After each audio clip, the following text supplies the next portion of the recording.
Entonces ahora vamos a ver lo que tiene que ver con el paquete vasculonervioso de la región del hombro. En la parte vascular vamos a ver la anatomía de la arteria axilar, de la región escapular, está bastante irrigada, y del plexo braquial en la parte nerviosa. En cuanto a la arteria axilar, vemos aquí, ¿verdad?, que ella comienza en la región lateral, en el borde lateral de la primera costilla. Ahí deja la subclavia de llamarse con dicho nombre y comienza a llamarse en arteria axilar. Ella termina en el borde inferior del redondo mayor, donde ahora se va a comenzar a llamar arteria braquial. La arteria axilar está compuesta de tres regiones. Una primera región antes del pectoral menor, una región que pasa por detrás del pectoral menor y una tercera parte que va después del pectoral mayor, del pectoral menor. Aquí entonces vemos, ¿verdad?, la arteria axilar con sus ramas que vamos a ir describiendo. Tenemos primero, ¿verdad?, esta arteria que es la torácica superior, ¿verdad?, torácica superior y torácica lateral. Estas dos, ¿verdad?, sobre todo la torácica lateral, era en términos en nomenclatura antigua, se llamaba la arteria mamaria externa, porque recordemos, ¿verdad?, que existe la mamaria interna, que es un poco más conocida. La mamaria interna es una arteria que es rama de la arteria subclavia y ella va por debajo, paralela aquí al esternón, por debajo de las costillas, y ella irriga los cuadrantes mediales de la mama, el cuadrante superior y el cuadrante inferior medial de la mama, irriga ella, la mamaria interna, rama de la subclavia. La mamaria externa, que es esta que vemos aquí, es rama de la subclavia, que es la torácica lateral. Torácica lateral y torácica superior. Ahora, ¿a qué viene esto? Aquí de hecho otra vez vemos mamaria interna y la torácica lateral. ¿A qué viene esto? Bueno, que para la arteria axilar hay una mnemotecnia llamada mi mamá es acróbata en dos circos, ¿verdad? Entonces mi mamá me recuerda, la mamá es de la mamaria, entonces, pero la mamaria es llamada ahora torácica lateral o mamaria externa. Entonces ahí viene torácica lateral y me recuerdo a torácica superior. Acróbata, entonces la otra arteria, la toracoacromial, de acromio, de acróbata, la toracoacromial, que tiene una rama torácica que también ayuda un poco a la mama, a la irrigación de la mama, y la rama acromial que se va aquí a la región subdeltoidea. De ahí viene acróbata. En dos circos, porque la arteria axilar finalmente da dos arterias que se llaman circunflejas, que rodean el cuello quirúrgico del húmero para irrigar la cabeza humeral, la circunfleja anterior y la circunfleja posterior. Tenemos que diferenciarlas de a nivel del fémur, que ellas en el fémur más bien se llaman circunfleja lateral y circunfleja medial. Entonces por eso es mi mamá es acróbata, mi mamá es acróbata en dos circos. Ahora, también hay una arteria, lo que pasa es que la mnemotecnia es un poco mocha, en el sentido que hay una arteria también llamada subescapular, que me va a dar la arteria circunfleja escapular, y es una de las arterias que va a ayudar a irrigar a la escápula. Entonces por ello no se nos puede olvidar. Por eso es que podríamos cambiar que mi mamá es acróbata en 3 circos. Lo que pasa es que este circo, que es la circunfleja escapular, no es rama directa eh, del axilar, sino de la subescapular. Entonces aquí igualmente las vemos, ¿verdad? La que les había dicho, la primera parte, que es antes del pectoral menor, la segunda el pectoral menor, por detrás del pectoral menor, y la tercera después del pectoral menor. Y entonces aquí vemos la torácica superior, la torácica lateral, ¿verdad? Que son, vamos a decir, lo que van a ayudar a hacer las mamarias. La toracoacromial, que es esta que está saliendo aquí, y aquí que vemos salir la subescapular, que me va a irrigar que me va a dar la circunfleja de la escápula. Y aquí me están saliendo las dos arterias, las circunflejas humerales, una posterior y una anterior. Ya teniendo esto conocido, entonces vamos a empezar a conocer la irrigación de la escápula, y entonces podemos llegar a conocer también lo que es el triángulo de los redondos. Aquí quería solamente esta lámina, la coloqué, es de mi clase que doy también de cuello, que vemos las ramas de la subclavia, y aquí está la mamaria interna, que es esta que baja aquí. La subclavia, que es esta que va aquí, la mamaria interna por detrás de las costillas. Aquí están otra vez, mamaria interna o torácica interna, y entonces aquí viene la axilar, ¿verdad? La axilar, que entonces viene, nos da la circunfleja aquí de la escápula. Tengo una vista un poco lateral para enseñar más que todo las ramas de la subclavia. Entonces, en cambio, en cuanto a la región, en cuanto a las arterias de la axilar, otra de las cosas es que dos de las arterias que van a ayudar a irrigar aquí a la escápula vienen de la arteria subclavia, se me pasó aquí, que son esta arteria supraescapular, que es rama de el tronco tirocervical, arteria supraescapular, y la arteria dorsal de la escápula, rama directa de la subclavia. Entonces son tres las arterias que irrigan a la escápula: la supraescapular, rama del tronco tirocervical de la subclavia, y la arteria dorsal de la escápula, arteria dorsal de la escápula, que es rama de la subclavia directamente.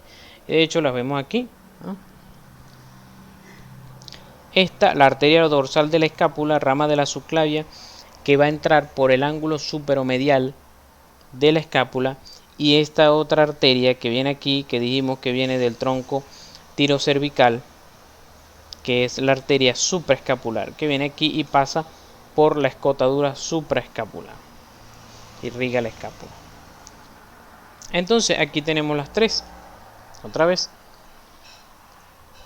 arteria supraescapular, rama de la subclavia, va a irrigar supraespinoso e infraespinoso.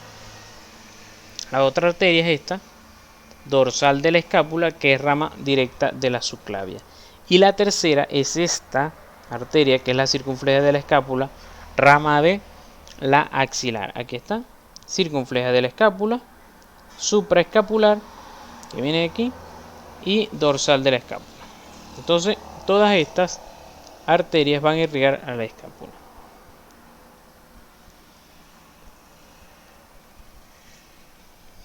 Esto es importante conocerlo porque debemos recordar que cuando tenemos una fractura de la escápula, puede formarse un hematoma grande en la región escapular llamado signo de Comoye. Aquí tenemos también una foto de una lesión de la arteria axilar y que fue reparada con prótesis de teflón. allá en el hospital en Punto Fijo. ¿Tienen alguna duda en este punto? Ok, fin. Sí, bueno, Dios mediante ya se te va a hacer más fácil aprenderlo. Entonces, plexo braquial. Recordemos que el plexo cervical, ¿verdad?, está formado desde los nervios C1 hasta C4. Ellos van a inervar todo lo que son los músculos cervicales. En cambio, el resto, que es de C5 hasta, hasta D1, se van a encargar de lo que es el plexo braquial. Si nos fijamos, entonces son 5 nervios, perdón, son 5 nervios, ¿verdad?, que entonces va a quedar uno impar, que es el del medio. El del medio va a seguir solo y se va a unir C5 con C6, se van a unir los dos de arriba y se van a unir los dos de abajo, y el del medio sigue solo. Entonces uno C5 con C6 y me forman el tronco primario superior, o la literatura nueva dice tronco superior simplemente. S7, como es medio pajuito, él sigue solo, y entonces él dice yo voy solo, y entonces se llama tronco primario medio. Y C8 con D1 se van a unir en parejita también y entonces forman el tronco primario inferior. C5 con C6 el superior, C7 solo el medio, C8 con D1 el inferior. Entonces, bueno, de 5 nervios, ¿verdad?, lo redujimos a 3. Entonces dijimos, bueno, ahora se me hace más fácil porque ya redujimos la cosa a 3. Ah, bueno, pero resulta que ellos, para hacernos la vida más complicada, entonces se dividen cada uno en 2, que es lo que llamamos ramas. Entonces el tronco superior se divide en rama anterior y posterior, igual el medio y el igual el inferior. Ahora tenemos 6, ahora estamos peor. Entonces ahora tenemos 6, 2 ramas cada una. ¿Qué va a pasar ahora para yo conformar lo que ustedes saben que ahora vienen los fascículos o troncos secundarios, ¿verdad? Entonces, por lógica, si, ¿verdad?, decíamos, bueno, vamos a formar 3 fascículos, es por lógica que se formen con 2 ramas de cada uno. Pero resulta, ¿verdad?, que el tronco posterior es egoísta y él dijo, yo me llevo 3. El tronco secundario posterior, él agarra y dice, se lleva la rama posterior del superior, la rama posterior del medio y la rama posterior del inferior, y se los lleva. No me importa qué hacen los demás, yo me llevo 3 ramas. Y entonces esas 3 ramas posteriores forman el tronco secundario posterior o fascículo posterior. Bueno, entonces el fascículo lateral dice, bueno, yo no sé qué va a ser el inferior, el medial, pero yo me llevo 2. Entonces, el tronco secundario lateral o anteroexterno se lleva a la rama anterior del superior y la rama anterior del medio y forma el tronco secundario anteroexterno. Y entonces, bueno, ¿qué más le queda al anterointerno? Llevarse él solamente a la rama anterior del tronco primario inferior. Entonces, para que no se les olvide, vuelvo otra vez, ustedes lo arman así: los 3 del posterior forman el secundario posterior, entonces me quedan 3 ramas anteriores. Entonces la que va aquí arriba es la que es egoísta también y se lleva 2. Tronco secundario anteroexterno y se lleva 2. Y el medial o tronco secundario anterointerno se lleva a la rama anterior del tronco primario inferior. Ahora, siempre la pregunta cuando empezamos es, decimos, bueno, aquí empezamos superior, medio, inferior. Estos nombres sí es lógico, ¿verdad? Superior, medio, inferior. Pero ¿por qué aquí esto cambia a lateral y a medial? A externo, interno y este posterior. Eso sí no me lo puedo imaginar. Bueno, porque sencillamente, para que lo veamos aquí de una vez, ¿verdad? Porque sencillamente en el tronco superior, medio, inferior apenas están saliendo del cuello, entonces ellos están en posición de decir superior, medio e inferior. Pero cuando pasamos a los fascículos, ya esto está aquí, ya ha pasado por la clavícula, estamos en pleno región axilar. Y entonces, por aquí va pasando la arteria axilar.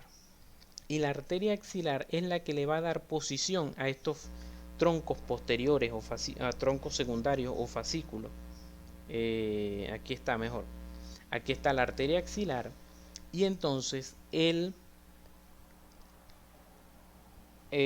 tronco secundario anteroexterno que se formó de la rama anterior del tronco primario medio y la rama anterior del tronco primario superior, ¿verdad? Que se me va a formar el tronco anteroexterno, él se llama anteroexterno por su relación con la arteria axilar, es decir, él está anteroexterno con relación a la axilar, a la arteria axilar. Igual el tronco secundario anterointerno, él está anterointerno con relación a la arteria axilar y recordemos que él se formó de solamente la rama anterior del tronco primario inferior. En cambio, aquí atrás, que por eso está medio transparente, está el tronco secundario posterior, que es el más egoísta, que él se llevó los tres posteriores, el posterior del tronco primario superior, el posterior del tronco primario medio y el posterior del tronco primario inferior. Entonces, por eso, ahora, ¿qué ramas me dan? ¿Cuáles son las ramas terminales del plexo braquial? Entonces, el tronco secundario anteroexterno me va a formar el músculo cutáneo, que ya se lo nombré, que es el que atraviesa el coracobraquial, y la rama lateral del mediano.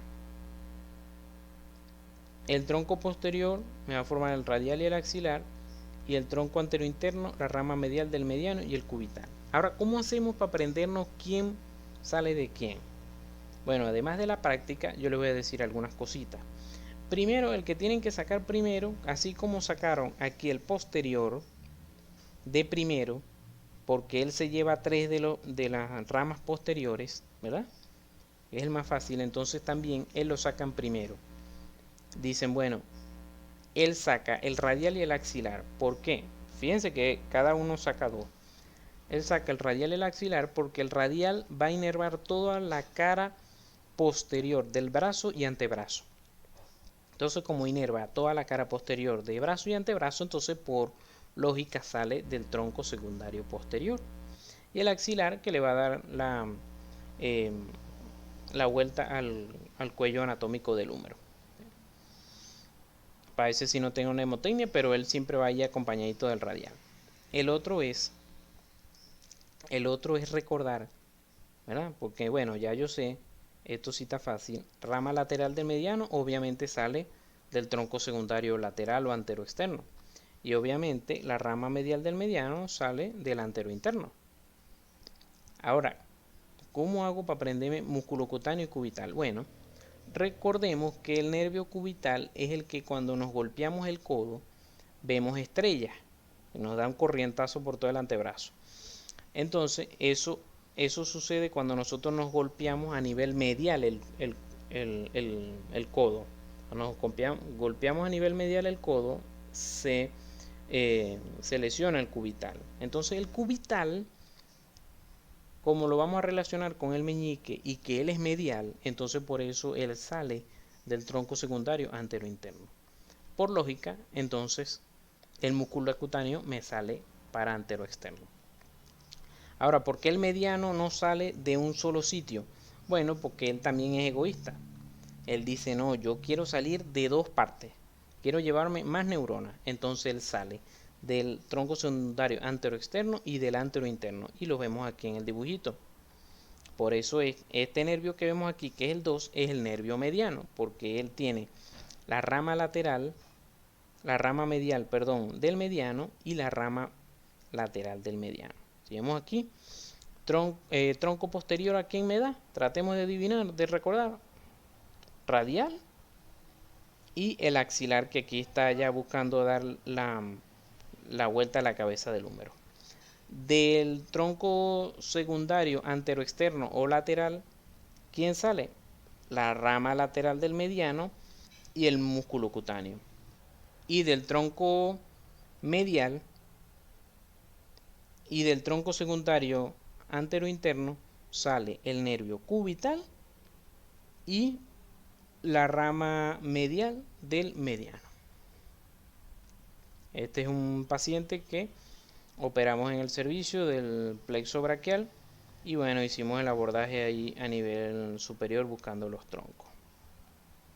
Aquí está el plexo braquial saliendo entre los escalenos, el escaleno anterior y medio.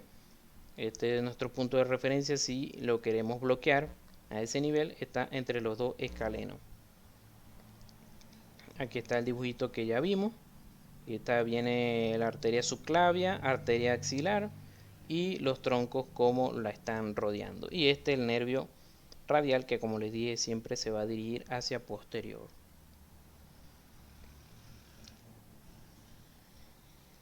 Aquí tenemos entonces, otra vez, para verlo un poco más anatómico, primero las raíces nerviosas, se unen las dos de arriba, forman el superior, el del medio continúa solo, las dos del inferior, las dos inferiores se unen y forman el tronco inferior. Después el fascículo posterior se va a formar con las ramas posteriores del superior, medio, inferior, el antero externo o lateral de la rama anterior del superior y del medio, y el antero interno se va a formar solamente de la rama anterior del tronco inferior. Y me van a formar entonces que está el mediano, que viene del lateral y medial, el medial me da el cubital, el lateral me da el músculo cutáneo y el posterior me da el radial y el nervio axilar. Hasta ahorita, ¿qué conocemos de este dibujo? ¿Quiénes se insertan en la clavícula? Trapecio, deltoides. Aquí se está insertando lateralmente el músculo pectoral mayor. No se te está escuchando. Aquí tenemos aquí en la parte anterior el pectoral mayor, pectoral menor y hacia medial entonces tenemos el serrato mayor. Entonces cuando llegamos a lo que es el triángulo de los redondos, ya estamos en la capacidad de conocer todas las estructuras que pasan a través de él. Fijémonos, este triángulo de los redondos está formado principalmente por el redondo mayor, el redondo menor que es parte del manguito rotador y se está insertando en el troquíter, el redondo mayor que también viene del borde lateral, pero ya sabemos que él va hacia adelante en el húmero y se inserta en el labio medial de la tuberosidad bicipital, y este músculo aquí que es la porción larga del tríceps, que él se va a insertar, o sea, su inserción proximal es del tubérculo infraclenoideo. Al atravesar a los redondos, ¿verdad? Dejan estos espacitos aquí, que van a tener los siguientes nombres. Los nombres los van a formar, se van a formar con la escápula. Fijémonos que son dos huesos que están en los extremos, escápula y húmero, y por el medio está el tríceps, y ellos son los que van a formar el nombre. El cuadrado se llama húmero tricipital, este triángulo se llama húmero tricipital, y este triángulo se llama escápulo tricipital u homo tricipital. Entonces, ¿cómo se van a formar? Facilito. Lo que tenemos es que imaginarnos este dibujo, ¿verdad? Y entonces tenemos este cuadrado, ¿verdad? Que superiormente tenemos aquí redondo menor, inferior, redondo mayor, lateral, húmero, medial, tríceps, porción larga del tríceps. Este triángulo húmero tricipital va a estar formado por arriba por redondo mayor, lateral, húmero, medial, porción larga del tríceps. Y este triángulo va a estar formado superiormente por el redondo menor, inferiormente por el redondo mayor y lateralmente por el tríceps. ¿Quiénes pasan a través de ellos? Bueno, aquí los tenemos. Tenemos que aquí, en el triángulo homotricipital, está pasando lo que es la arteria circunfleja de la escápula, que vimos que es rama de la arteria axilar.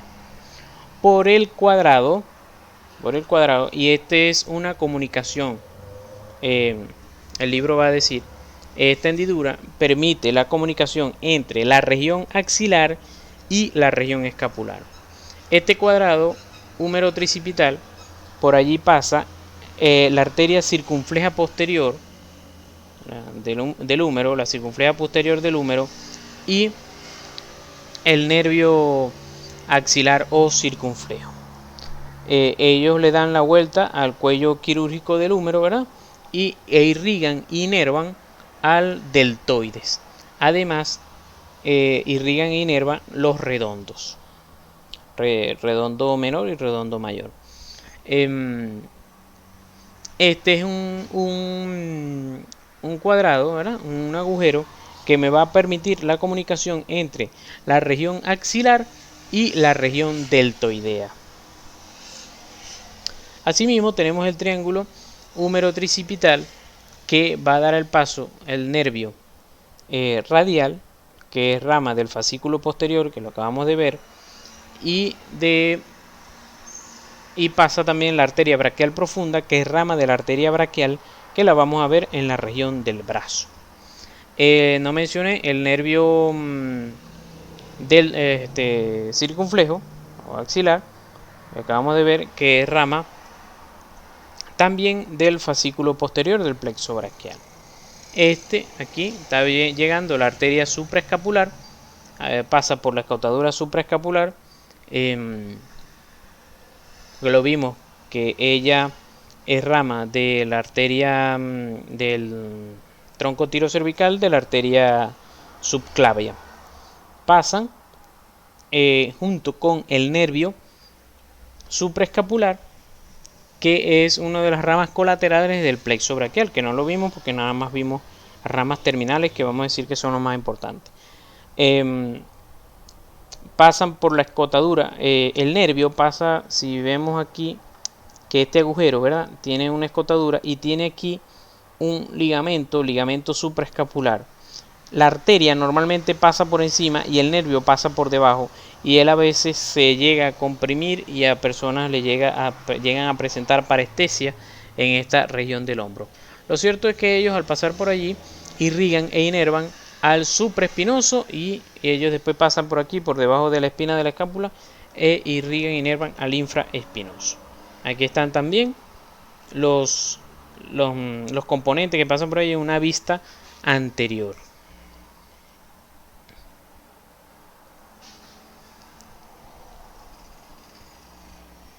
Entonces aquí vamos a ver algo de la biomecánica y los movimientos que permiten el hombro, ¿verdad? Los 6 movimientos que permite la articulación del hombro. Primero vamos a ver los músculos, vamos a ver lo que es la flexión, que como sabemos hacen un rango de 180 grados, ¿verdad? Y vamos a ver los músculos que nos ayudan a esto. Ahí vemos el redondo menor, el trapecio, estamos hablando de la flexión, el serrato mayor y la porción anterior del deltoides.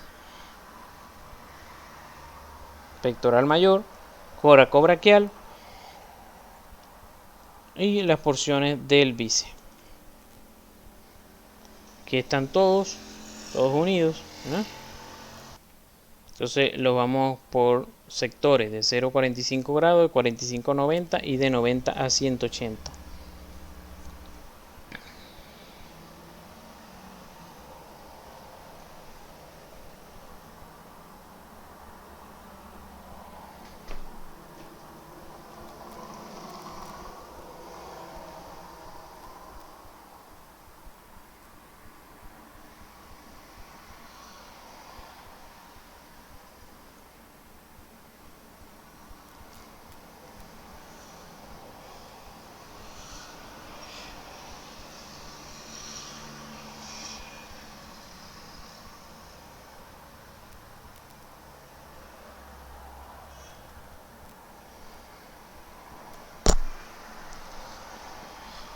Entonces aquí vamos viendo los músculos, sobre todo los efectores que van en rojo, la porción anterior del pectoral mayor, del deltoides y del pectoral mayor.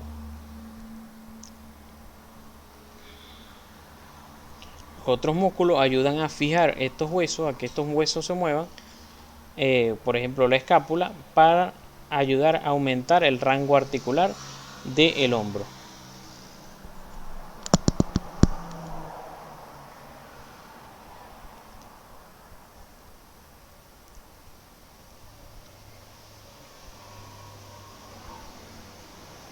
Que está ayudando lo que es el trapecio. Vemos que se inserta en la espina de la escápula.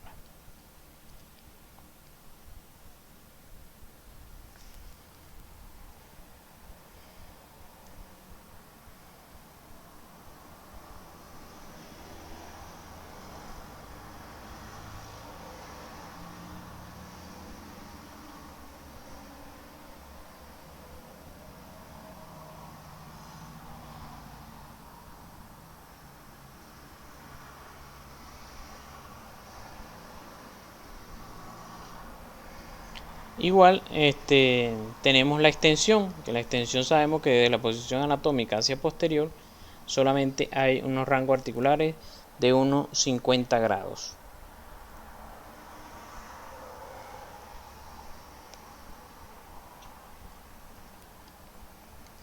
Tenemos redondo menor, redondo mayor, dorsal ancho, romboides, elevador de la escápula, el deltoides. Que todos son músculos posteriores los que ayudan a eso.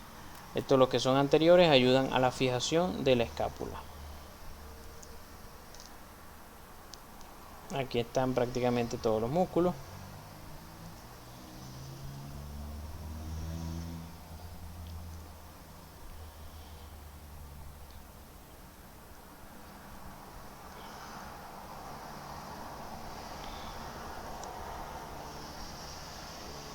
Y aquí está el efecto de los músculos. Fijémonos que aquí va en la porción larga del tríceps, la porción posterior del deltoides, lo que están ayudando con la extensión. Y aquí el dorsal ancho ya. Solamente señalo, como se dan cuenta, los rojos porque son los músculos efectores. Les había dicho que el dorsal ancho me ayuda a hacer la extensión y rotación interna. Dorsal ancho ayuda a extensión y rotación interna porque es el que me ayuda. En el caso de los varones, bueno, yo no lo uso de sí, pero lo que se usa en la cartera en la región glútea, los músculos que nos ayudan a sacar la cartera en la región glútea, es el dorsal ancho, y así nos recordamos. Hacen extensión y rotación interna. Tenemos el otro movimiento que es la aducción. La aducción, cuando estamos en flexión, podemos hacer unos 30-45 grados. En cambio, cuando está en extensión, solamente 20 grados. Esta acción es porque el bíceps ayuda a esto. Tenemos el músculo subescapular, pectoral menor, pectoral mayor. Pectoral mayor es el mayor por excelencia. Infraespinoso, elevador de la escápula, romboides. Todos estos son ya de los que ayudan, pues. Pectoral mayor, dorsal ancho y porción larga del tríceps.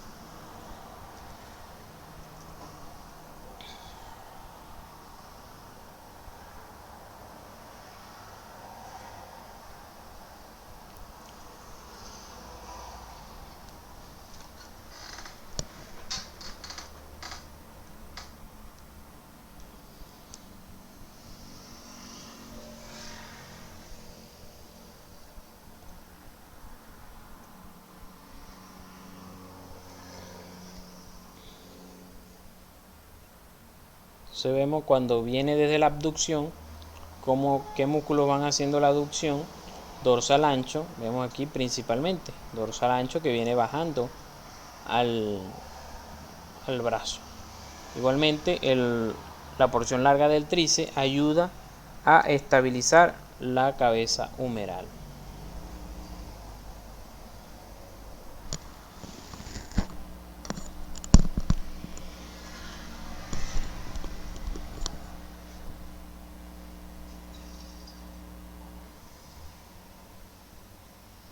Está dorsal ancho y allá por delante, que ahorita lo vamos a ver, pectoral mayor. Te hace contrarresistencia a esta aducción. Se va a dar cuenta aquí anteriormente cómo se contrae el deltoides. Dorsal ancho, deltoide y aquí redondo mayor. Como están los músculos allí insertados, vamos a ver el pectoral mayor haciendo su función. Pectoral mayor llegando por delante y dorsal ancho llegando desde atrás. Fijémonos que son los músculos que se insertan en la corredera bicipital.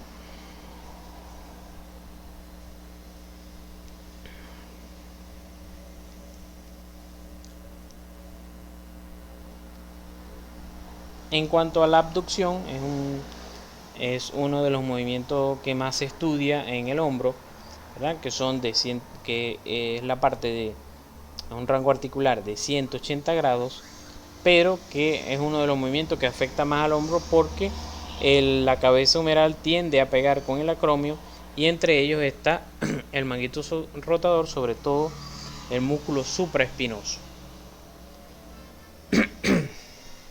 Aquí vamos a ver los músculos, ¿verdad? Supraespinoso, serrato mayor, trapecio, deltoides. Y ahí están ellos. Deltoides y supraespinoso son los músculos más importantes, son los efectores de este movimiento.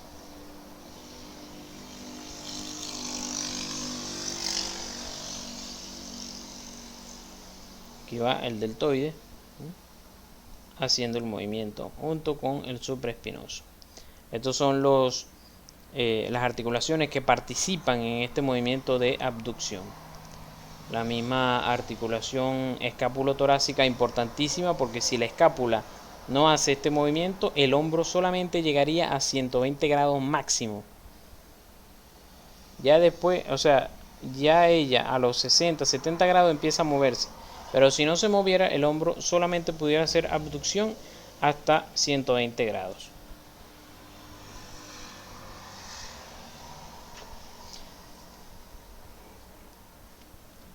Fijémonos cómo va subiendo, 90 grados, 130 grados, 150 hasta los 180 y hasta participa la columna vertebral. Por eso es que les hablaba al principio de que las costillas están ayudan a eso.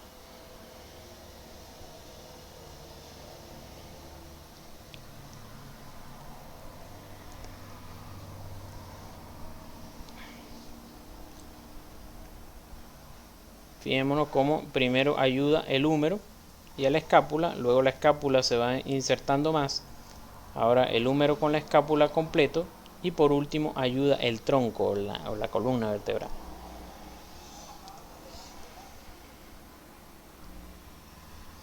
Aquí están los músculos ayudando. Primero fíjense la primera parte, el deltoides, ayuda hasta los primeros 45 grados. Luego empieza a ayudar lo que es el músculo supraespinoso. Aquí está.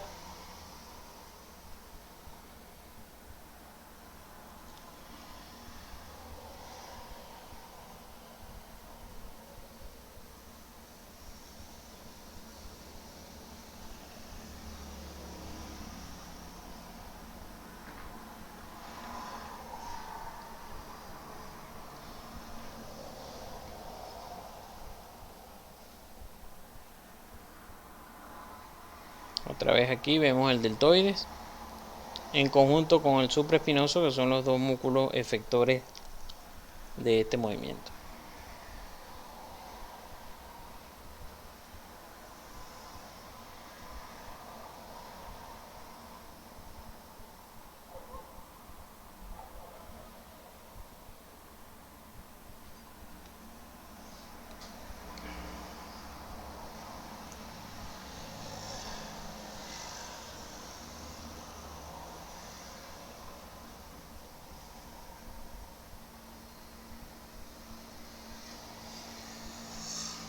No se les vaya a olvidar, por favor, deltoide y supraespinoso en los movimientos de la abducción.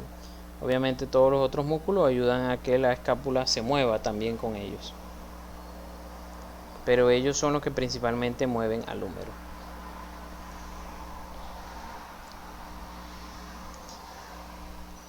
En cuanto a la rotación interna y externa, tenemos que en la rotación externa tenemos de 40 a 45 grados, ¿verdad? Y la rotación interna que la tenemos entre 100 a 110 grados. Sobre todo ella no se mide por delante, ella se mide por detrás hasta donde uno puede llegar a subir la mano en la columna vertebral.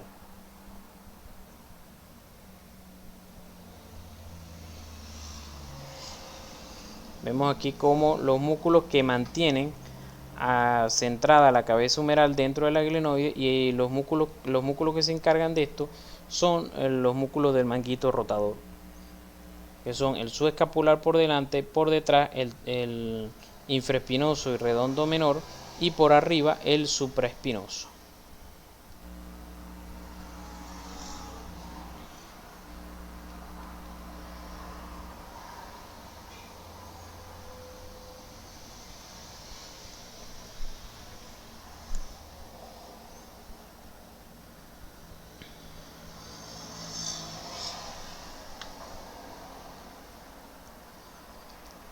La cabeza humeral se tiende a salir, pero los músculos del manguito rotador son los que le ayudan a mantenerse allí en conjunto con la porción larga del bíceps y la porción larga del tríceps, que por eso es que ellos se insertan la porción larga del bíceps en el tubérculo supraglenoideo y la porción larga del tríceps en el tubérculo infraglenoideo.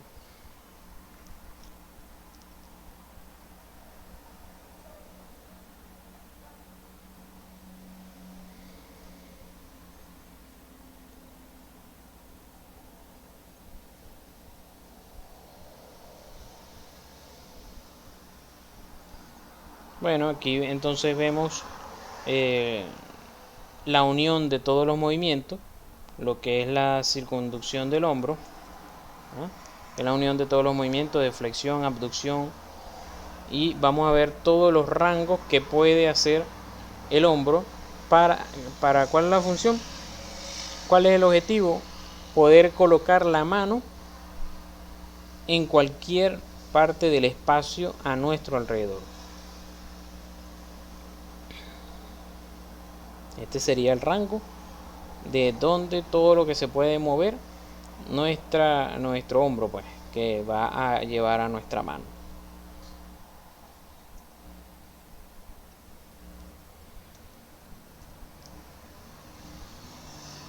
Perdón.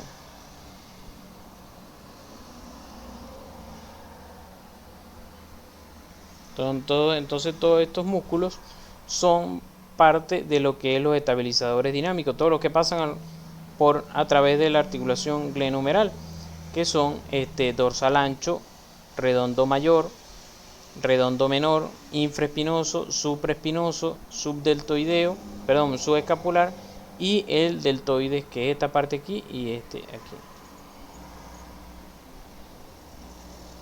Aquí tenemos un paciente un paciente que fue operado en el Hospital Padre Machado, del Seguro Social, que es del oncológico, con un TU a nivel proximal del húmero, un paciente con 16 años. Entonces la indicación era la resección del TU, pero obviamente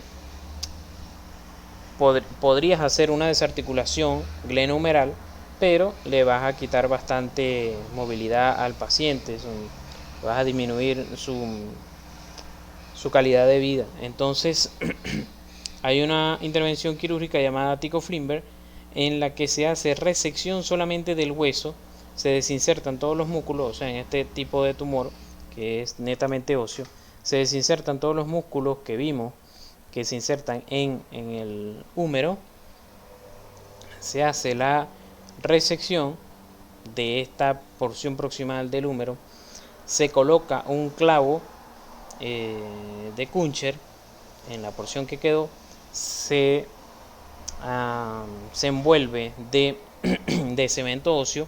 Después que este se seca, se envuelve con una malla, en este momento se me olvidó el nombre de la malla, que es la misma que se usa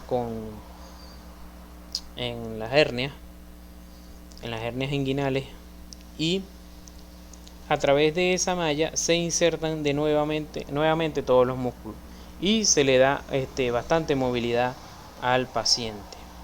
Aquí está la nota quirúrgica, aquí está la incisión, la marca de la incisión, y se iba haciendo, ¿no? Se fue descubriendo el sitio de donde se iba a hacer la amputación. Este nivel, esto es el hombro, este es el brazo, ¿verdad? Ya aquí se hizo la resección, se pasó por aquí a través de la sierra de Jigle y se hizo la resección. Y aquí la tenemos, ¿verdad? Aquí es ya cuando está, vamos a decir, aquí la diáfisis del húmero y la glenoides. Quedó de todo eso, los músculos estaban fijados con sutura. Entonces se fijó la malla alrededor en la glenoides, alrededor de lo que es el labrum glenoideo. Se colocó el clavo de Kuncher para húmero, se envolvió de cemento óseo y luego la malla se envuelve a lo que sería la cabeza del húmero, y entonces a la malla se fijan algunos músculos, sobre todo el manguito rotador, para ayudar a la movilidad del miembro superior. Bueno, por lo menos. Ah, ya, le va a agarrar una aquí. Esto aquí, ¿no? Dame Aquí, otro y le background cortamos esto y esa aquí. cresta, esa. Y bueno, cualquier cosa estoy a la orden, cualquier pregunta estoy a la orden por aquí.